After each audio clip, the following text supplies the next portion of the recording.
Streaming isn't what it used to be. What started as a cheap and convenient alternative to cable has become a fragmented, expensive mess. Prices are up, content is spread across way too many services, and for a lot of people, the convenience just isn't there anymore. But does that mean streaming is completely broken? Not necessarily. There are still some major advantages to streaming if you know where to look.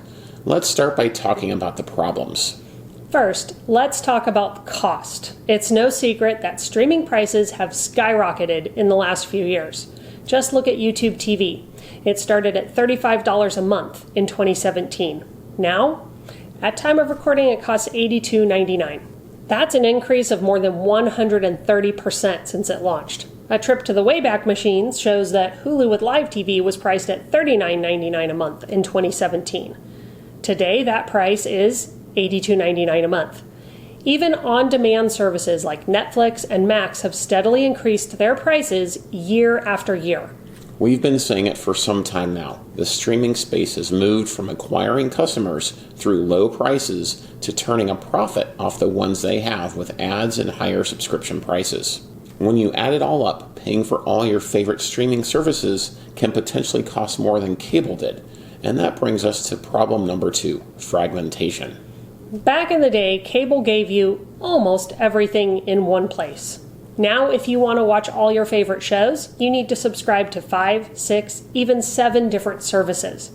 That means more logins, more apps, and more monthly bills to keep track of. It's the same bundle model as cable, just repackaged and way less convenient. Speaking of convenience, let's talk about our third problem plaguing streaming right now, convenience or the lack of it. People cut the cord to simplify their TV experience, but now it's just as confusing. Content jumps between platforms or is outright cut, a trend that has been growing over the past few years. Sports rights are spread across multiple services, and figuring out what streaming where feels like a full-time job. So yeah, streaming has some real issues. But is it completely broken? Not necessarily. Let's talk about the positives. First, despite the rising costs, streaming still gives you options that cable never did. If you don't need sports, you can go with something like Philo, which costs $28 a month at time of recording.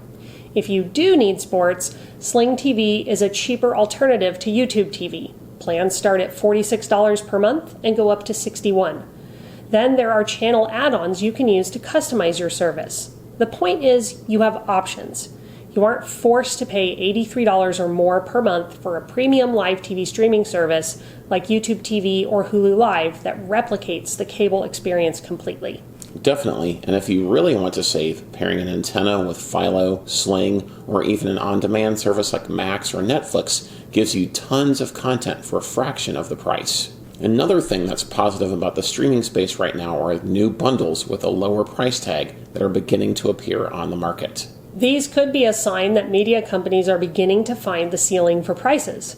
As consumers push back and slash their streaming subscriptions, they could finally see the need for cheaper, more tailored options. And that's exactly what these skinny bundles are, or what they want to be. Yeah, DirecTV is offering bundles that focus on entertainment, news, and sports separately, and Fubo will be offering a sports one soon with more potential bundles to come. These bundles bring live TV and on-demand content together without the bloated channel lineup of cable or a premium live TV service. The platforms that get skinny bundles right are the ones that will be more successful at winning in the streaming space. And while they're not perfect, they are a step in the right direction. Now let's move on to an important issue in streaming, live sports. Nowhere is the fragmentation of streaming more obvious than with sports. Fans used to be able to find most of their games on just a couple of cable channels. Now, depending on the league, the team, and even the day of the week, your game could be on ESPN, Prime Video, Peacock, Max, or even a standalone league service like NBA League Pass. This makes watching sports more complicated and more expensive. If you want full access to major leagues, you'll likely need multiple subscriptions. And it's not just about live games. Blackout restrictions and regional sports network struggles mean that even if you pay, you might not get to watch your team.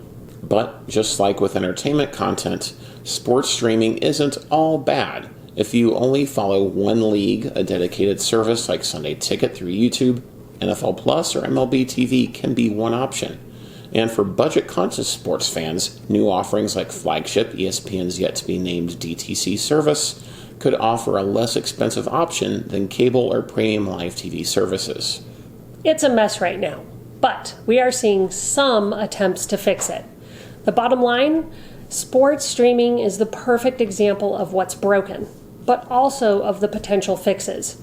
It's not a great system yet, but there are ways to make it work for you if you're smart about what you pay for. Another major challenge facing streaming is live events. The recent issues with Hulu's streaming of the Oscars is just one example how services still struggle to deliver reliable access to major live broadcasts. Viewers reported widespread outages, with some unable to watch at all. Unlike cable, which has decades of experience handling live TV, streaming platforms are still working out the kinks. Netflix showed promise with its Christmas Day NFL games, but server overload, regional restrictions, and unpredictable crashes make watching live events a gamble. And when big moments like an Oscar win or a game-winning shot are at stake, fans don't want buffering screens and error messages. Yeah, this is definitely an issue streaming platforms need to resolve, but the fact that apps that were once considered solely on demand, so Max, Netflix, Peacock, and Paramount Plus, for example, are adding live content in the form of local station feeds, live sports, and live events, is a sign that the industry is changing. To get more subscribers, platforms are becoming a little more inclusive rather than just housing their owned network content. We think this is a good sign and something worth watching for sure. So, is streaming broken? In some ways, yes. Media companies took something that was working and made it complicated again. But in other ways, no, because you still have more choice and flexibility than cable ever offered. The key is knowing how to make streaming work for you. Don't just subscribe to everything. Pick what you actually need, rotate services based on what you're watching, and use free options like antennas and fast networks to cut costs. Streaming may not be the dream it once was, but it's still better than going back to cable, as long as you play it smart. What do you think? Is streaming broken, or is it just changing? Let us know in the comments below. And if you haven't already, don't forget to like, subscribe, and turn on notifications so you can get all our latest news and reviews when they drop. Thanks for watching, and we'll see you in our next video.